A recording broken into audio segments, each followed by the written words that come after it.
रविंद्र पाटीदार जी। गुरुदेव राधे राधे, आपके चरणों में कोटि कोटि प्रणाम। महाराज जी, मैं भारत सरकार के रक्षा मंत्रालय में एक वैज्ञानिक पद पर पदस्थ हूँ। महाराज जी, मेरा एक प्रश्न था कि दान किसे कहते हैं? दान लेने और देने योग्य कौन है? ये किस रूप में तन देखो, सही माने में दान है आवश्यकता की पूर्ति करना। जैसे कोई भूखा आदमी है, उसे भोजन की जरूरत है, अब उसे अन्न दान करो, उसे पवा दो। कोई बीमार आदमी है, उसे औषधि की जरूरत है। कोई सर्दी से कांप रहा है, उसे वस्त्र की जरूरत है।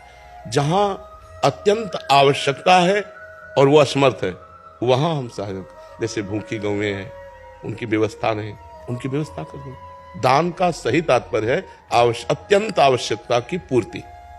और दान का पात्र अर्थ का केवल विचार करने की जरूरत है। भूखे को अन्न देने में विचार करने की जरूरत नहीं। कुत्ता भी भूखा हो तो उसको भोजन करा दो, साधु भूखा हो उसको भोजन करा दो। उसमें पात्रता की जरूरत नहीं है। पात्रता रुपया देने में है। हम रुपया देते हैं, शराब पिएगा, ये बेविचार करेगा कि गंदा आचरण करेगा। रुपया में थोड़ा होश में दान करने की जरूरत है।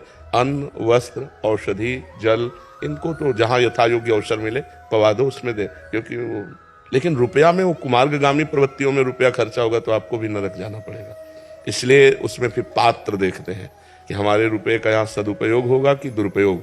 अगर लग रहा है सांगोपांग सदुपयोग होगा तो फिर कर देना चाहिए। जैसे कानपुर की एक बूढ़ी माई धनाढ्य थी, तो नारदानंद सरस्वती जी के पास नैमिषारण्य में गई और 1 रुपया निकाला और सामने रखा, कहा प्रभु मैं गरीब आदमी हूँ, सोचती हूँ कि 1 रुपया संत सेवा में लग जाए तो क्या संत सेवा में लग सकता है? उनका हाँ माई। भंडारी को बुलाया, कहा 1 रुपया का नमक लाओ, पूरी दाल में डाल दो, सब संतों के सामने दाल परोसी जाएगी और माई आज तुम भी प्रसाद पालो। फिर उसने करोड़ों की संपत्ति स्वामी जी के नाम कर दी कि जो 1 रुपये का सदुपयोग कर सकता है वो करोड़ों का सदुपयोग कर सकता है। तो रुपया थोड़ा देख समझ के ध्यान देने की बात है। अन्य वस्तुएं अवसर पर, आवश्यकता पर हमें दे देनी चाहिए, उसमें विचार करने की जरूरत नहीं। जब अर्थ देने की बात है, जैसे कोई मांग रहा है आपसे, संत वेशधारी, एक तो संत मांगेगा नहीं। जो भगवान का निज जन है वो कभी ऐसे नहीं करेगा। ये हम तुम्हें पक्की बात बता देते हैं। जो कहावे मुआर दासा, करे तुच्छ नरन के आशा, तो कहो कहाँ रहा विश्वासा। भगवान का दास कहलाकर मरण धर्मा शरीरधारियों के सामने हाथ पसारे तो भगवान का दास है क्या? अरे भगवान की दासी है लक्ष्मी जी, और लक्ष्मी पति के हम दास हैं कि हमें जो आवश्यकता होगी वो प्रभु देंगे, तुमसे क्या मांगने की जरूरत है।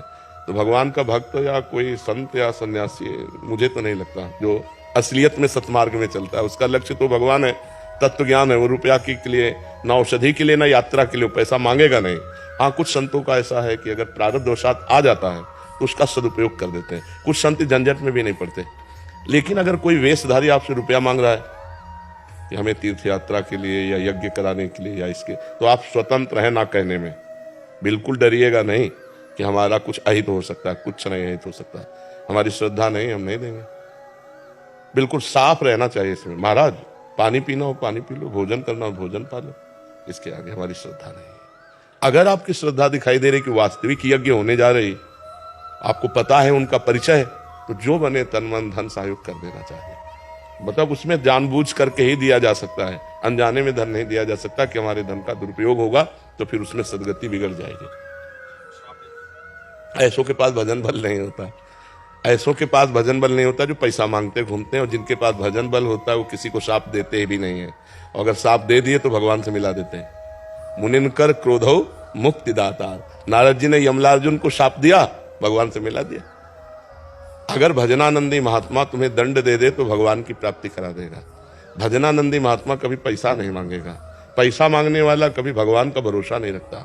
ऐसों के पास वो होता नहीं है जो शाप देते हैं, जो शाप की धमकी देते हैं उनके पास कुछ होता नहीं, और जिनके पास होता है वो शाप देते नहीं है, क्योंकि सब में वो भगवान को देखते हैं, अपने भगवान को शाप देंगे क्या। और अगर कभी दंड विधान के अनुसार कर भी दिया तो भगवत प्राप्ति करा देते हैं। मुनिन का क्रोध हो मुक्ति दातार, मोक्ष पद प्रदान करने वाला होता है। तो इसमें तन के दान को वरीयता दी गई है। तन मन धन, तो तन पहले आता है, तो क्या तन को वरीयता दी नहीं? आवश्यकता। अब जैसे कोई गिरा हुआ आदमी पड़ा हुआ है, अब वहां तुम रुपया फेंक के चले जाओ तो वो किसी काम का नहीं। जरूरत है उस समय तुम्हारे तन की। अब कोई आदमी बहुत डिस्टर्ब है, अब उस समय शरीर से पास बैठे रहने की जरूरत नहीं, मानसिकता लगाओ, मन लगाओ कि इसकी ये डिस्टर्ब स्थिति को हम कैसे संभाल सकते हैं, हंसा के, बुला के, खिला के, औषधि से कैसे कैसे। और अब वो जरूरत है औषधि की, तो शरीर और मन से काम नहीं चलेगा, धन से काम चलेगा। वो औषधि ला के उसको दो। आवश्यकता क्या है? मेरे तन की समय आवश्यकता है, या मन की आवश्यकता है, या धन की आवश्यकता है? तीनों को देखा जाएगा। तीनों अपनी जगह समान है, अपनी जगह आवश्यकता के अनुसार तीनों बराबर है, तन मन धन।